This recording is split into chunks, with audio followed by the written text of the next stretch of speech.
திமுகலாம் ஒரு க்ரௌடை கட்டமைக்கும், அந்த க்ரௌடு பணம் கொடுத்து வரும், அந்த க்ரௌடுக்கிட்ட நீ அலையை எதிர்பார்க்க முடியாது, அந்த க்ரௌடுக்கிட்ட உற்சாகத்தையோ ஒரு எழுச்சியும் எதிர்பார்க்க முடியாது. அந்த க்ரௌடு பார்த்து அது பார்த்து நிற்கும், வட்டியில் எடுத்துன்னு வந்து அவங்கள அசம்பிள் பண்ணுவாங்க, யார் அசம்பிள் பண்ணாங்களோ அவங்களோட நிற்பாங்க. நிகழ்ச்சி முடியும் போது அது யார் தலைமை தாங்கிட்டு இருந்தாங்களோ அவங்க பின்னாடி போயிடுவாங்க. இது இப்படி கிடையாது, இது வந்து தன்னெழுச்சியா யாருன்னே தெரியல, தன்னெழுச்சியா மக்கள் வீடுகளில் இருந்து வீதிகளில் இருந்து மக்கள் தன்னெழுச்சியா வரானும் போது ஒரு அலை ஒரு வேவனும் போது போலீஸால கட்டுப்படுத்த முடியல அந்த கூட்டத்தை. வேறுபட்ட ஒரு கூட்டம் தூத்துக்குடியில் கடல் அலையே வந்து அப்படியே கடல்ல அந்த கப்பல் நீந்துற மாதிரி இருந்தது அவருடைய வாகனம். அவர் அந்த பயணிக்கும் போது வேறுபட்ட ஒரு மிகப்பெரிய மகத்தான எழுச்சியை தூத்துக்குடியில் கொடுத்தாங்க. தமிழ்நாடு முழுதுமே அவருடைய அலை வீசுது. ஒரு மிகப்பெரிய ஒரு மாற்றம் இந்த தேர்தல் நடக்க போகுது. தலைவர் சொல்ற மாதிரி இது ஒவ்வொரு 5 ஆண்டுகளுக்கு ஒரு முறை நடைபெறுகிற தேர்தல் இது கிடையாது. இது ஒரு தலைமுறைக்கான தேர்தல், ஒரு யுகத்துக்கான தேர்தல். ஸ்டாலின் கிட்ட கேட்கறாங்க, எடப்பாடி பழனிசாமியை பத்தி கேள்வி கேட்டா ஸ்டாலின் சிரிச்ச முகத்தோட பதில் சொல்றாரு. ஜனநாயகனை பத்தி கேள்வி கேட்ட உடனே ஸ்டாலின் முகம் மாறி போச்சு, இருக்குமா கோபமா பதில் சொல்றாரு. அகத்தின் அழகு முகத்தில் தெரியுது. இன்னாதான் வாயில வந்து வடை சுட்டுக்கணும், எடப்பாடி பழனிசாமி தான் என் எதிரின்னு டிக்ளேர் பண்ணிக்கணும்.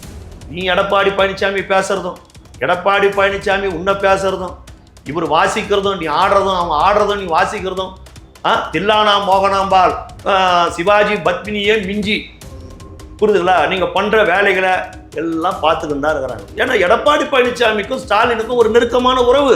இன்னும் சொல்ல போனா பிஜேபியும் இந்த கூட்டணியில் ஒன்று. ஆனா திமுக தான் பிஜேபி பலமா எதிர்க்காங்க. இப்போ கூட நான் என்ன கேட்கிறேன், நேரு மீது மற்ற ஊழல் குற்றச்சாட்டெல்லாம் விட்டுடுங்க, மற்ற ஊழலெல்லாம் விட்டுடுங்க.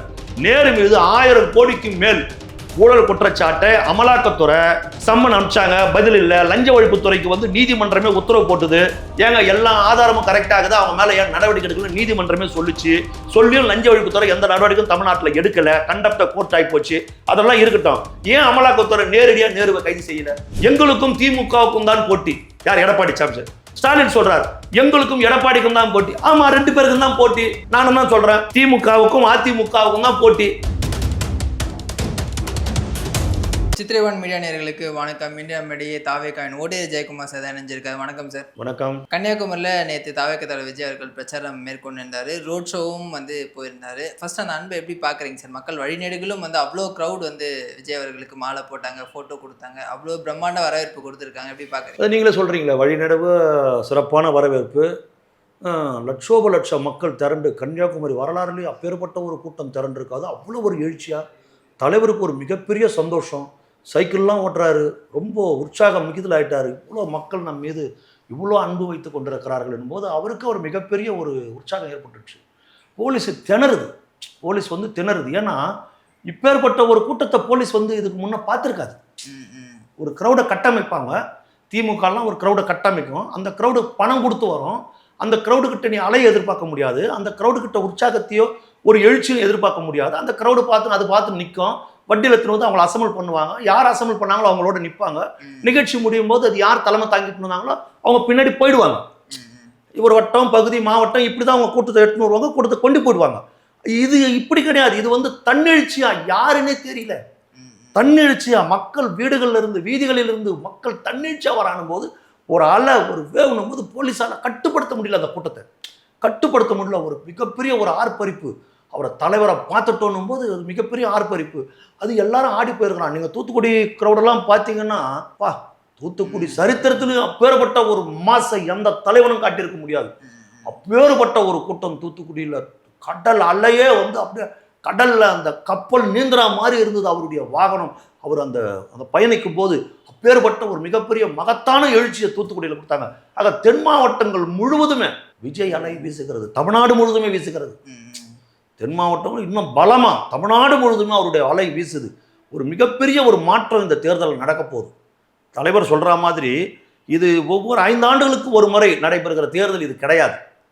இது ஒரு தலைமுறைக்கான தேர்தல், ஒரு யுகத்துக்கான தேர்தல், ஒரு 50 ஆண்டுகளுக்கு ஒரு முறை வருகிற ஒரு தேர்தல்.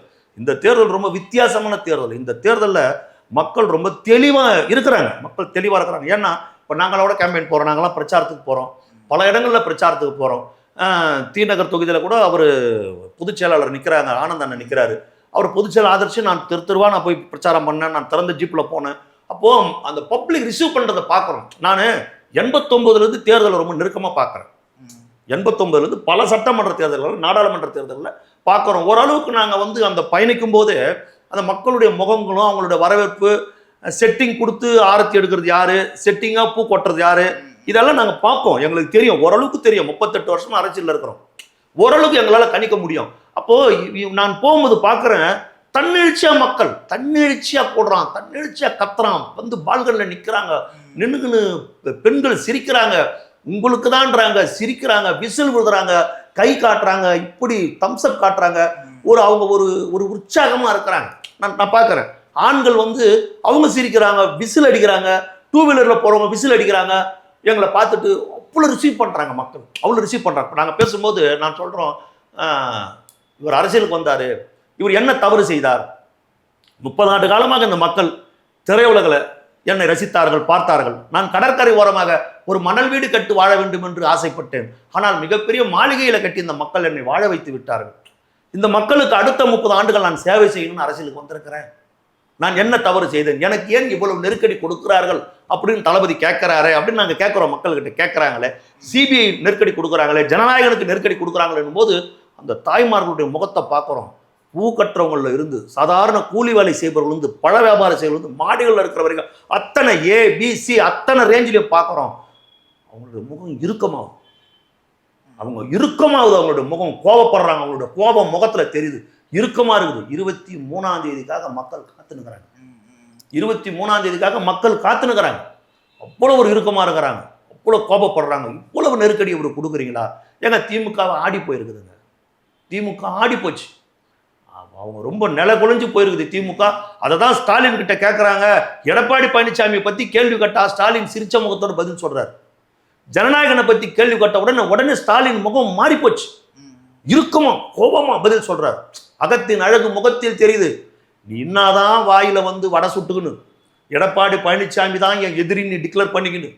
நீ எடப்பாடி பழனிசாமி பேசுறதும், எடப்பாடி பழனிசாமி உன்னை பேசுறதும், இவர் வாசிக்கிறதும் நீ ஆடுறதும், அவன் ஆடுறதும் நீ வாசிக்கிறதும், தில்லானா மோகனாம்பாள் சிவாஜி பத்மினியே மிஞ்சி, புரியுதுங்களா? நீங்க பண்ற வேலைகளை எல்லாம் பார்த்துக்கிட்டு தான் இருக்கிறாங்க. ஏன்னா எடப்பாடி பழனிசாமிக்கும் ஸ்டாலினுக்கும் ஒரு நெருக்கமான உறவு.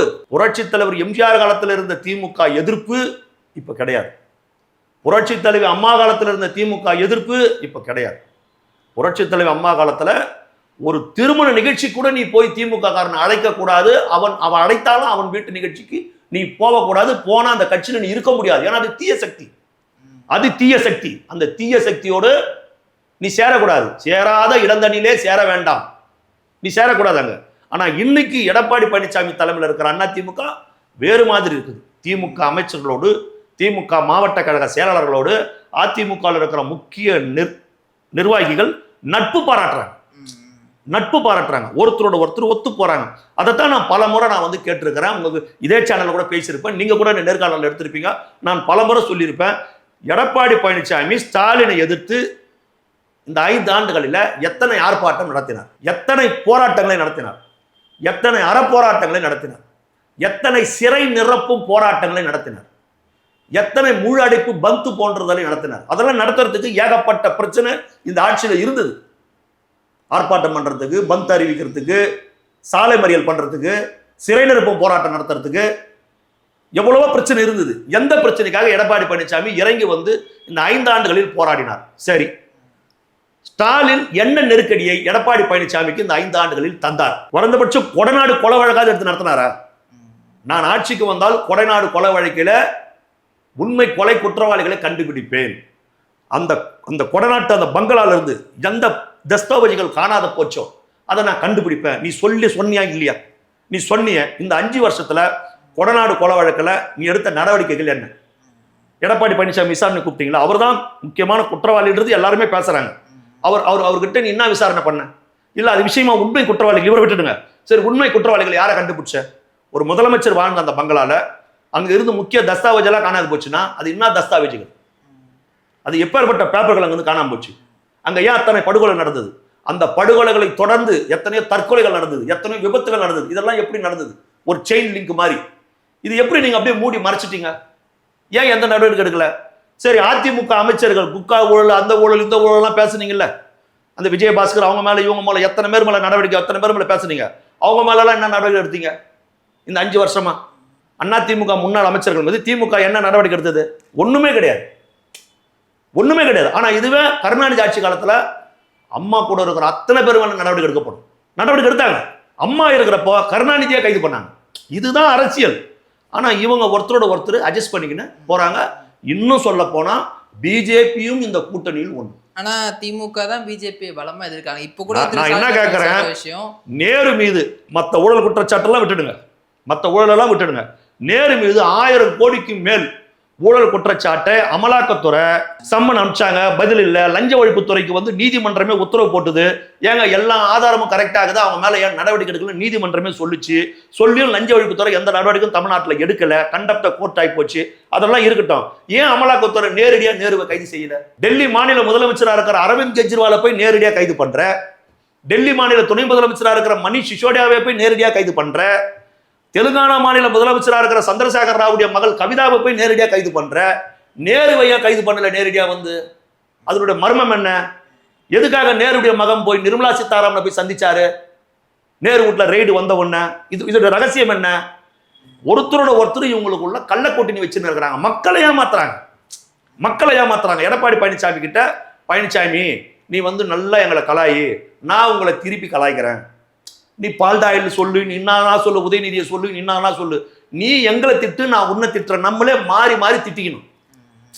இது ஒரு செட்டிங், இது ஒரு செட்டிங். மக்கள் பார்க்குறாங்க. இவ்வளவு நாள் நீங்க எதுவுமே பண்ணலையே. 5 வருஷம் எடப்பாடி பழனிசாமி, நான் தான் கேட்கறேனே, அதிமுக 5 வருஷம் எத்தனை சிறை நிரப்பும் போராட்டங்களை நடத்தியது, எத்தனை உண்ணாவிரத போராட்டங்களை தமிழ்நாடு முழுவதும் நடத்தியது. தேர்தலுக்கு ஒரு 3 மாசம் 4 மாசம் இருக்கும்போது ஒரு சில ஆர்ப்பாட்டங்களை அறிவிச்சிங்க. அந்த முன்ன இந்த 5 ஆண்டுகளை நீங்க என்ன செஞ்சீங்க? ஒண்ணுமே செய்யலையே. புரியுதுங்களா? இப்போ தேர்தல் நேரத்தில் ஒரு கடுமையா ஸ்டாலின் விமர்சிக்கிற மாதிரி விமர்சிக்கிறது, ஸ்டாலின் இவரை விமர்சிக்கிறது. ஏன்னா இடையில வேற யாரும் வந்துடக்கூடாது. நீ இடையில யாரும் வந்துடக்கூடாதுன்னா உண்மை அதுவா? உண்மை அதுவா? எங்களுக்கும் திமுகவுக்கும் தான் போட்டி. யார்? எடப்பாடி சாமி. ஸ்டாலின் சொல்றார் எங்களுக்கும் எடப்பாடிக்கும் தான் போட்டி. ஆமா, 2 பேருக்கும் தான் போட்டி. நானும் தான் சொல்றேன், திமுகவுக்கும் அதிமுகவுக்கும் தான் போட்டி. 2வது இடத்தை யார் பிடிப்பது? போதுமா? சாதாரணமா எடுத்துக்க முடியுமா 2 கட்சிகளையும்? சாதாரணமா தான் ஆயிடுச்சு. பெரிய இவங்க எல்லாம் பெரிய வானத்துல குச்சி வந்துட்டாங்களா சார்? மக்கள் தான் சார் ஓட்டு போடணும், மக்கள் தான் ஓட்டு போடணும். ஜனநாயகத்தின் உயர்ந்த எஜமானர்களே மக்கள் தான். மக்கள் முடிவு பண்ணிட்டா எப்பேற்பட்ட நீ எப்பேற்பட்ட மண்ணாதி மண்ணு தூக்கி மண்ணில் போட்டுருவாங்க. மக்கள் தான் முடிவு பண்ணணும். இவங்க என்ன அதெல்லாம் செஞ்சு இவங்க செய்யறாங்களா? அதனா கிடையாது. ஜனங்க தானே ஓட்டு போட போறாங்க. மக்கள் புரட்சி தானே நீங்க தமிழ்நாட்டில் ஏற்பட்டு இருக்குது.